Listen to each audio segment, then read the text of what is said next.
This week in Jamaica Now, JPS bills controversy. Government and public lash light and power company over hikes in bills. I urge them to recalculate. Disgraced former education minister takes the platform at annual teachers conference.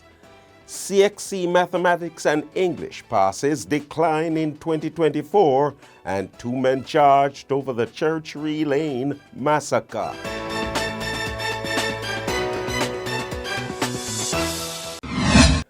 I'm Neville Graham and this is Jamaica Now.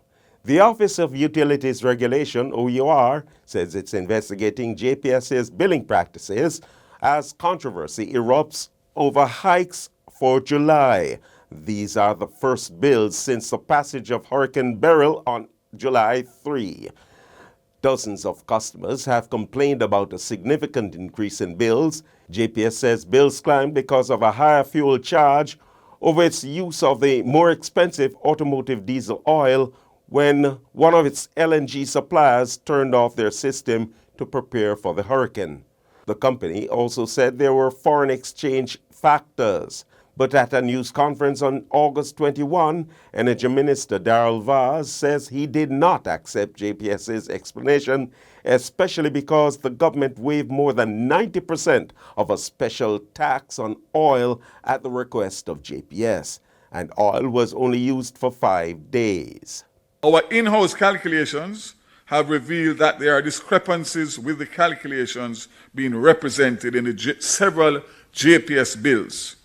Our worst-case scenario calculations suggest that a 6% increase in electricity bills would be expected. This is not represented in the bills that are being issued to customers.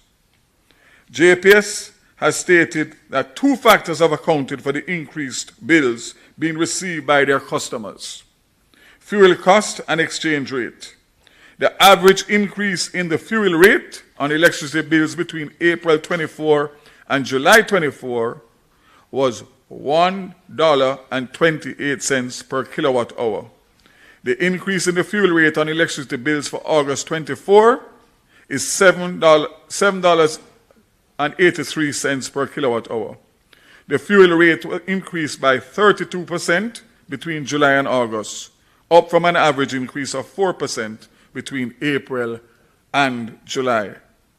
Again, bearing in mind that JPS did not have access to LNG for 5 days of the current billing cycle. To quote the July 1st letter again, JPS indicated that they would have to switch to more expensive ADO fuel with LNG, which was made available again. One plant had 5 days storage of LNG, one plant could not use ADO, and another plant had to switch to ADO until LNG was available again. LNG was made available from July 6, as I said before, at 9 p.m.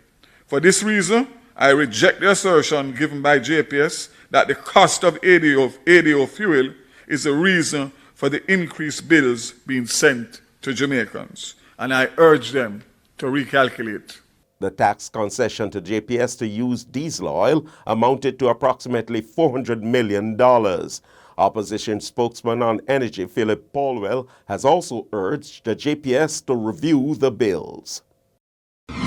Fewer students received passing grades in this year's Caribbean Secondary Education Certificate CSEC Mathematics and English Language exams when compared to last year. The Caribbean Examinations Council says 36% of the students in the region passed mathematics, a 7 percentage point decrease when compared to last year.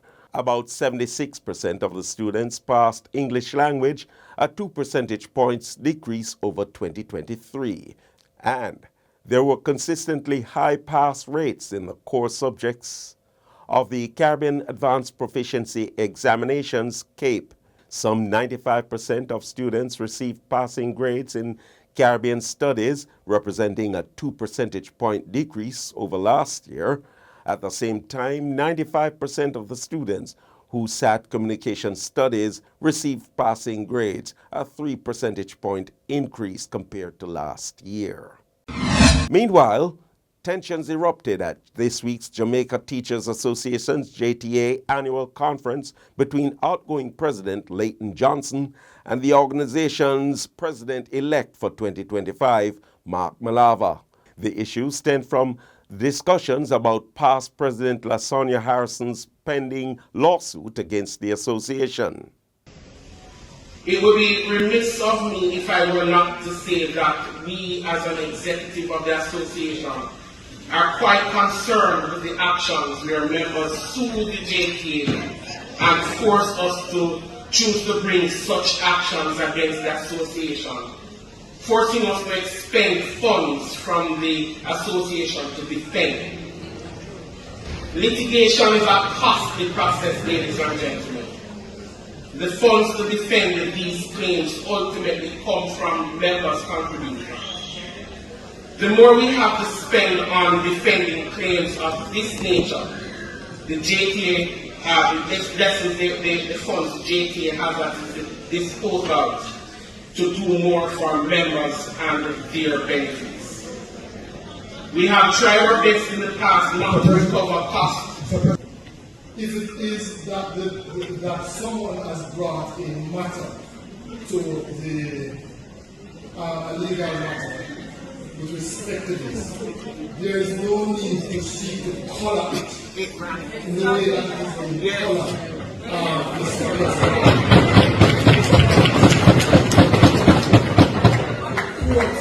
The matter is properly placed within the courts,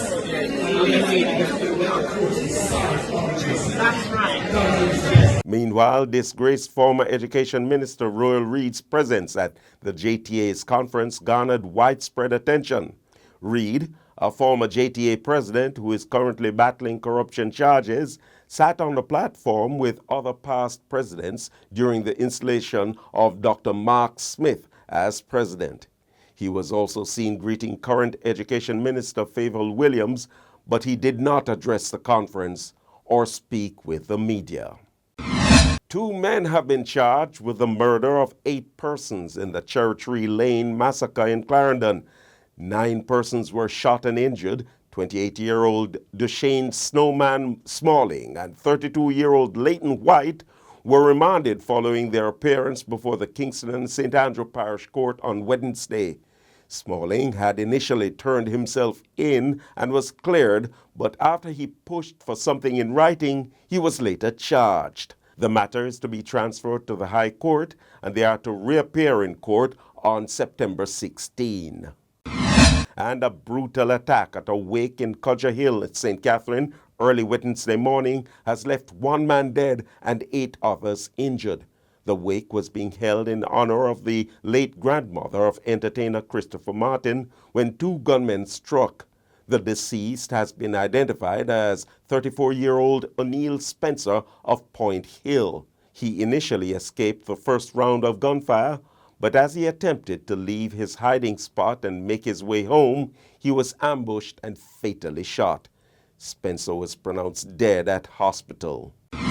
A St. Catherine senior citizen has been arrested and charged with the sexual assault of an 8-year-old girl. The 78-year-old was reportedly a friend of the victim's family and carried out the acts during visits to the child's home. The child told a relative of her ordeal and the police were contacted. And that's it for this edition of Jamaica Now, your weekly reviews of the big news stories. Send us your comments at onlinefeedback@gleanerjm.com. Follow us on X, formerly Twitter, and Instagram at Jamaica Gleaner, and on Facebook at Gleaner Jamaica. Like this video on your YouTube page, turn on your notification, and subscribe today. I'm Neville Graham, and before we go, we hear from Jamaica Federation of Corrections Chairman Arlington Turner on why he says correctional officers are not responsible for crimes hatched from behind bars. As correctional officers, we will not sit and take the blame for these assertions coming from the minister, more so our defense minister with the prime minister. The fact is, as correctional officer, we have to be very clear. We don't believe that the government is really serious about treating with the issues within our correctional institutions. We can narrow it down to the issue as it relates to cell phones behind the bars. This has been a long-standing issue as it relates to how these phones reach behind the bars. Our prisons are surrounded by communities, very close communities. There's a lot that comes into our prison without the correctional officer's knowledge, based on the environments where our prisons are located. What do you mean? Every single day, one of the issues that we have is things coming over the fence of our prisons. Our two maximum security prisons, Tower Street and St. Catherine. Every single day, our officers contend with these issues. It's the vigilance of our officers that allows something to really not reach the hands of the inmates. Because the fact is, these inmates will treat with anything as it relates to what comes over. They are close to the persons, therefore when the things come over, if the officers are not in sight, what we have is things going on the blocks which officers are not aware. And I can tell you, it's the vigilance of our officers why our prisons are where we are as we speak.